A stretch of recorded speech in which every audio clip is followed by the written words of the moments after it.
Hello and welcome back to another video. If you are new here, my name is Rachel. I make planting videos. We do plant hauls, plant replots, plant education, and really anything to do with plants. I wanted to start a series on, shook ya. I wanted to start a series like going back to the very basics of like, if you want to get into plants and you go to a nursery and you pick out a plant that you really like, but you have no idea what it is, how to take care of it, what kind of soil to put it in, how to repot it, when to tell if you need to repot it.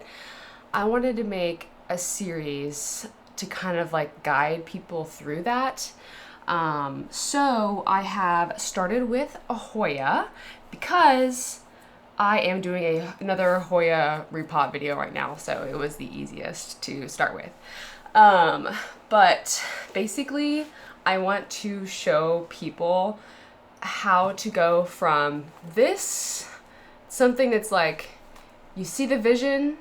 I picked this one out because it has like purple dots on the leaves, and I was like, wow, I see the vision in this plant. But it doesn't look great right now.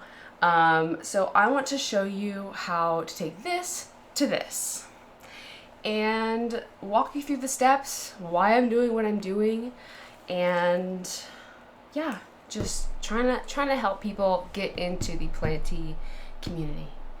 So let's get started. I want to preface this video with, at any time you feel like overwhelmed or like you don't have the right supplies, or because I have a lot of, once you get into the hobby, you get a lot of like little tools and little things to make the job easier. You do not need anything that I'm using. I mean, besides like plant, soil, pot, like that's the basics. I have a lot of tiny little tools and stuff like that that help me repot my plants, make life easier, make it cute, and that's how I enjoy the hobby. If you don't have those things, that is totally fine.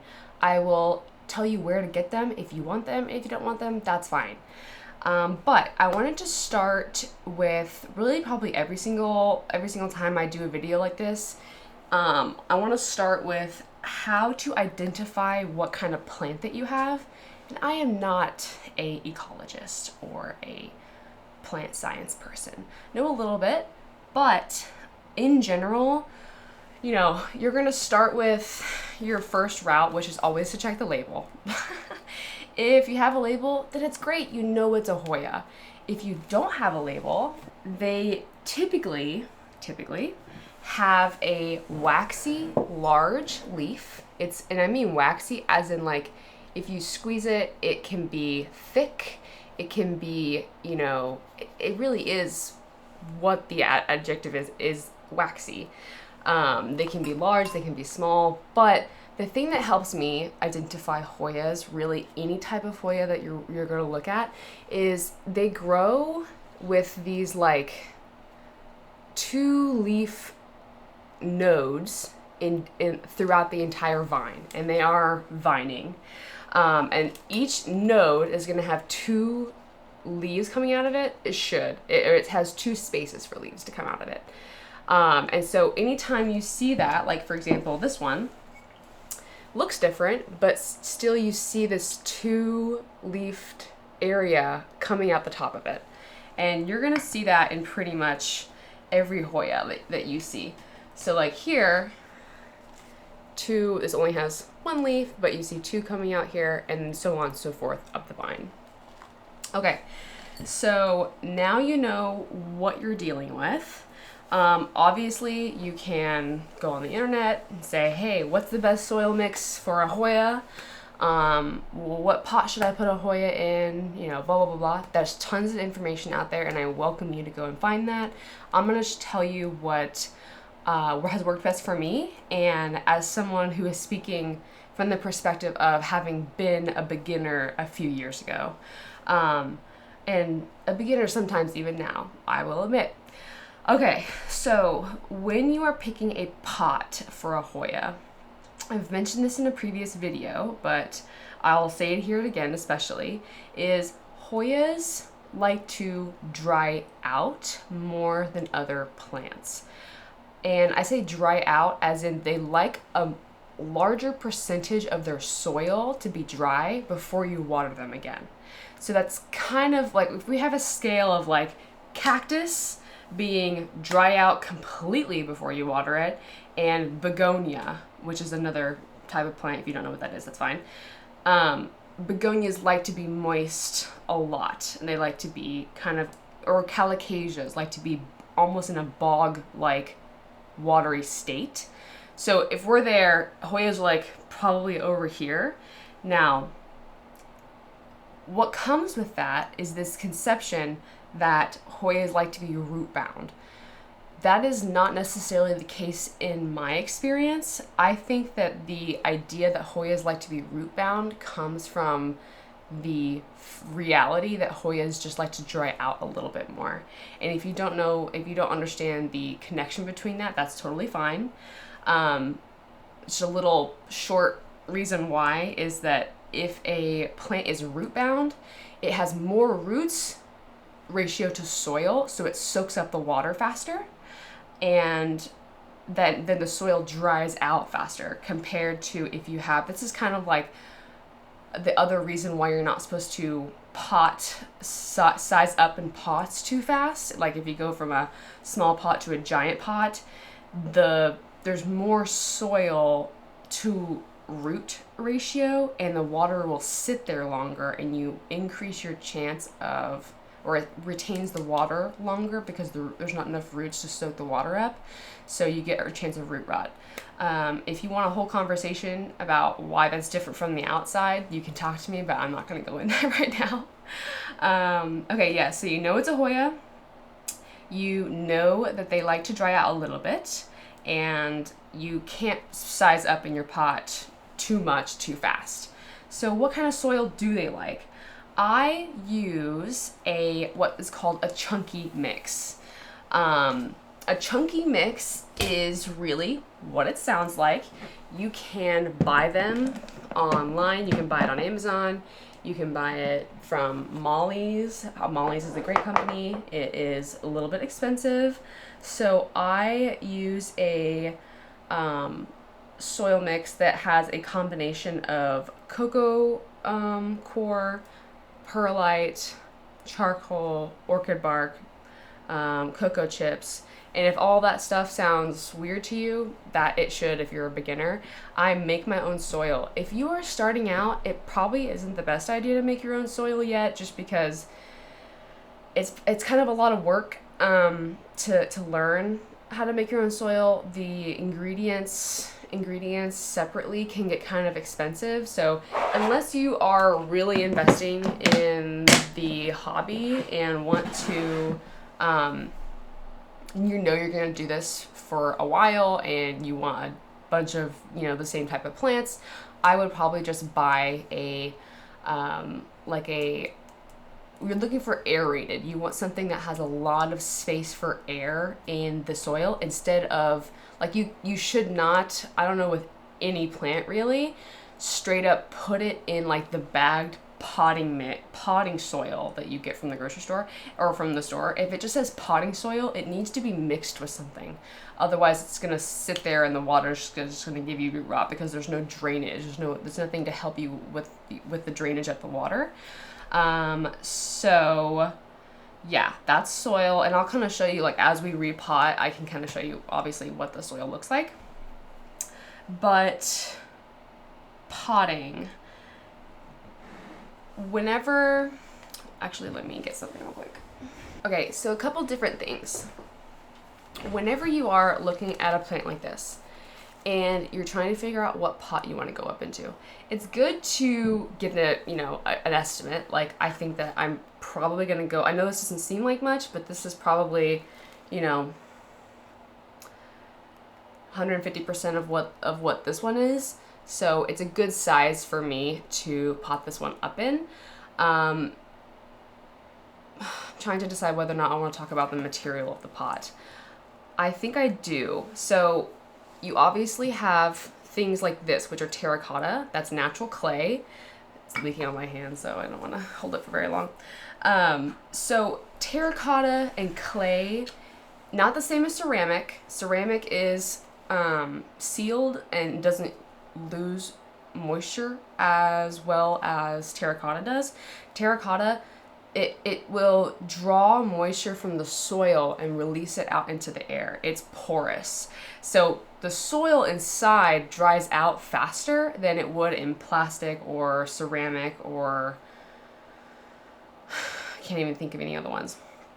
But so just keep in mind whenever you're going around your house or you're looking at different plants and you have, let's say we had 2 plants potted into the same plant in both of these pots, this one is going to dry out faster than this one because it's in terracotta and this one's in plastic. It's not porous. It's not going to release moisture the same way. Okay, so that being said, this is going to go into the plastic pot because that's all I don't have any more of the terracotta. But this is what I wanted to say. You can have this idea, but if you pop this open and the roots are horrible, they're tiny, you need to repot it into something pretty much the same size because you've decided to pot it up too early.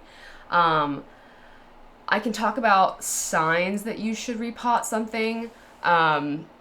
Typical signs, well, here's the thing, is that if you have a new plant from a nursery, I always wait a couple weeks, get it into the light that it's going to be in your apartment before you repot it for a couple weeks just to let it acclimate. That's what I do. And then I pot it up no matter what, like not really, unless I can tell it's been recently repotted or they repotted it for me at the store, I repot it because I don't know. I need like a fresh start. I need to know what it's in, when the last time it's been repotted is, so that I can kind of start my like plant journey from there. So what was I talking about? Oh yeah, common signs. But yeah, you don't really need to know that if like you're going to be repotting it from the first instance. So we'll save that for another video. Going to go in here. If the roots are tiny, keep it in something this small. You can repot it in the same exact pot.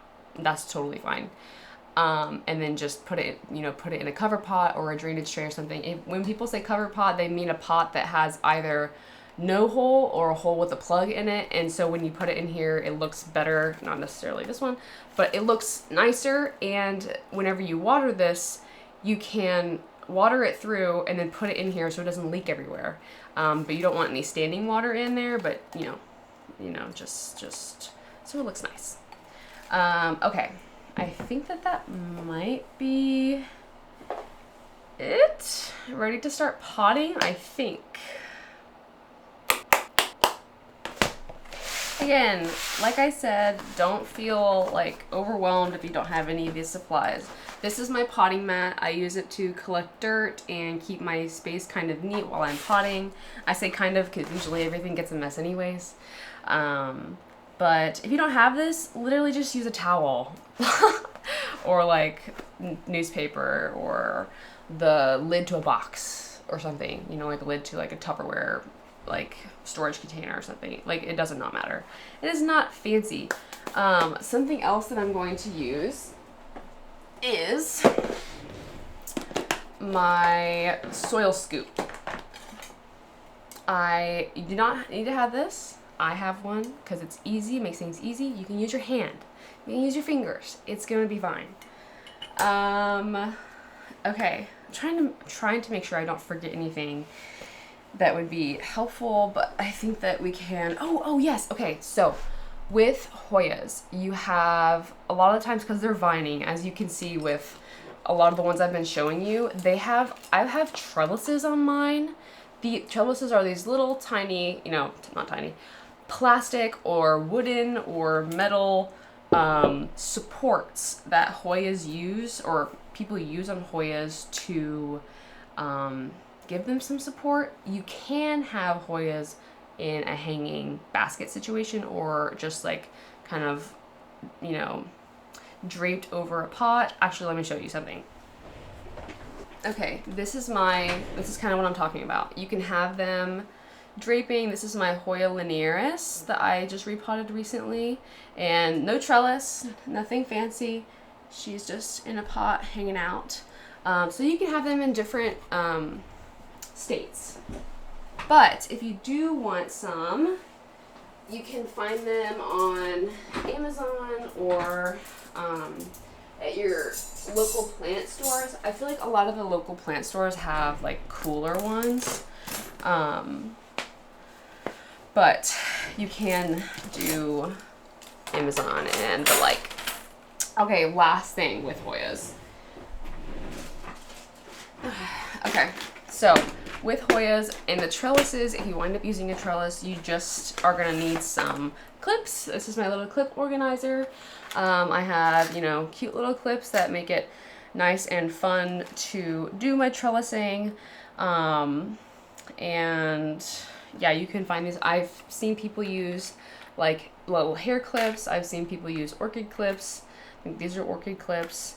And yeah, you need those if you're gonna do trellising. Or you can use twine, string, but this is just because it's cute. Okay, sorry it got a little darker. I had to turn off my external light because it was getting hot, so apologize for that, but the stuff is still the same. Okay, let's start by dumping our pot out to get a look at the roots. Gonna detach that. Oops. Let's see. Make sure everyone can see. Yes. Okay. Perfect. So we're gonna get rid of this, and we're going to squeeze, lightly pull. Okay. Let's see what we have here. In general, repotting, I mean, it kind of goes for everything, but obviously I'm gonna do specifically Hoyas. I don't like to mess up what this is called, like the root ball. I don't like to mess it up and like mess with it too much, just because you already are repotting the plant. It's already kind of gonna be stressed out. I like to do the minimum amount of damage per se to the plant whenever I'm repotting it. So I can see it's got a pretty decent root system. That's a, you know, pretty large amount. It's pretty much the same as the pot size, so it's a good size to pot up to, or good size to be able to increase the size of the pot. So we are going to put some soil in here.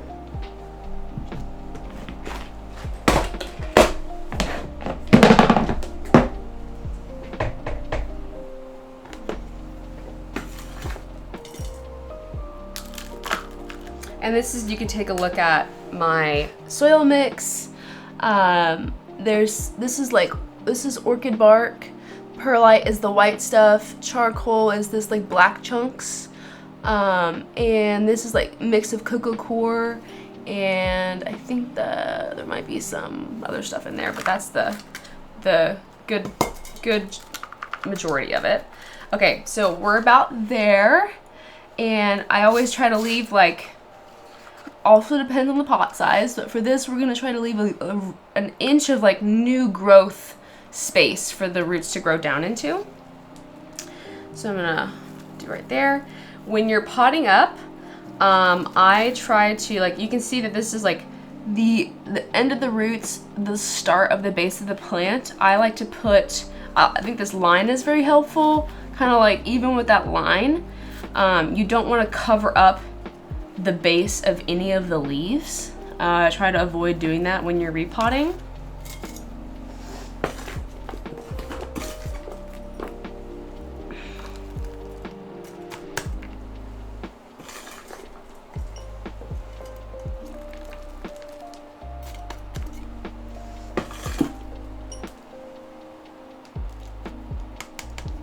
As you can see, this little thing of mine definitely helps. It's like precision, I guess, so it helps like getting soil into like smaller places than like your hand, but again, not necessary at all, just helpful. All right, gonna push everything down just to really make sure. Clear pots are nice because you can see whether or not it's reaching down into like all sides of the pot. But if you're repotting into something that's not clear, make sure you're using your finger to push around the edges to make sure that you aren't leaving any like gaps between the soil and the pot.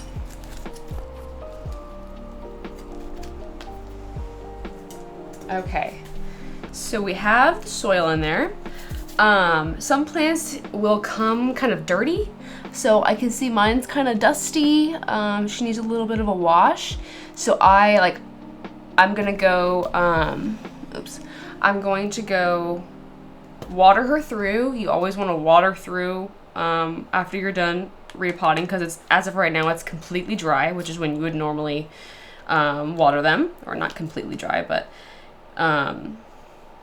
and then I'm also gonna wash her leaves off and try to clean her up a little bit. Side note, this is why I like this mat so much, is I can pick it up and scoop all of the dirt into the trash can or outside. All right, we have given her a wash, we have watered her through, and I've put her in her cover pot, and I think she is so very cute right now. Let's do my favorite part, which is trellising. First we need to pick a trellis. Obviously can't be too big. And I'm thinking maybe my smallest one is kind of still too big. Maybe I should just do... Is that too big? Is that too weird? That actually might work. So with the trellises, you're just gonna stick them in there. Nice. Make sure they're kind of solid. I mean, it's not really that big of a deal for this kind of plant because it's not huge, so it doesn't need crazy support. But, you know, a little bit of support is always needed for everyone. Okay, we're gonna break out our little clips, and I think that we're only gonna need like one because she is not very big, but that's okay, she's gonna get bigger. We're gonna do a little dragonfly, maybe right there. Okay.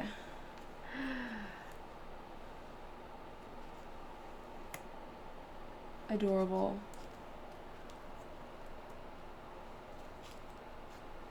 Okay. And that is repotting your first Hoya. Look at her. I am so proud of you. You repotted your first Hoya. And I'm also proud of myself for repotting this Hoya. I think that she looks so cute. I don't know if you can see that like purple-y spots on her. I just love it. I'm so excited to see her grow bigger. A little note on like general Hoya care. Again, you can kind of look this up on the internet, but I keep pretty much all of my Hoyas under Barina lights. Those are really inexpensive, relatively inexpensive grow lights, and that's what's all, not those two, but like these bar lights on my shelves are all Barina lights, and I keep majority of my plants, but also my Hoyas underneath them, and they seem to be doing really, really well. So I can go into so many different things about taking care of them, but I think the main thing is after this, if you don't want to stress yourself out, just focus on watering this when it's like you stick your finger in there and it's like halfway dry. Like if this whole part is dry, time to water. What kind of water? I'm just gonna be honest, filtered water is always best, but again, don't want to stress out. If you just need to dump a quick, glass of tap water in there, they'd rather have that than nothing. Don't want to stress out taking care of these things. They are beautiful and they are bringing you happiness and joy, but you don't want them to bring you stress. So that is repotting your first Hoya, and thank you for watching. I hope this actually helped someone, and is gonna help people get into the hobby. That's my ultimate goal. So thank you again for joining me, and I hope to see you back for another one. Bye.